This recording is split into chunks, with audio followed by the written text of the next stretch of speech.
Isang linyang sagot lang ang pwedeng maging susi sa pagyaman mo. Hindi dahil nagbibigay ito agad ng pera, kundi dahil nagbibigay ito ng tiwala. At kapag may tiwala, kusang dumarating ang oportunidad at ang pera. Kapag sinabi ng customer, pare-pareho lang naman ang produkto mo sa iba, di ba? Sagot na hindi palusot pero nakakaisip sila.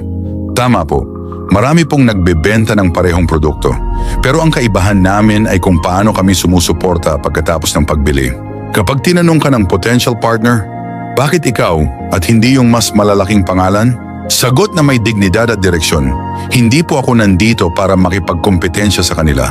Nandito ako para gawin yung mga bagay na hindi na nila ginagawa. Ang ituring kayo bilang relasyon, hindi lang transaksyon. Kapag nag-a-apply ka ng trabaho at natanong, bakit mo sa tingin bagay ka sa role na ito? Sagot na nagbibigay ng tiwala. Hindi ko sinasabing ako ang pinakamahusay. Pero lagi akong tumutupad sa salita ko at hindi ako sumusuko sa gitna. At sa trabaho naniniwala ako, mas mahalaga yon kaysa sa puro galing lang. Kapag may nagdududa sa kakayahan mo, sigurado ka bang kaya mo to? Sagot na hindi mayabang, pero nakakapagbigay ng respeto. Hindi pa sigurado, pero hindi ako hihinto hanggat hindi ko nagagawa.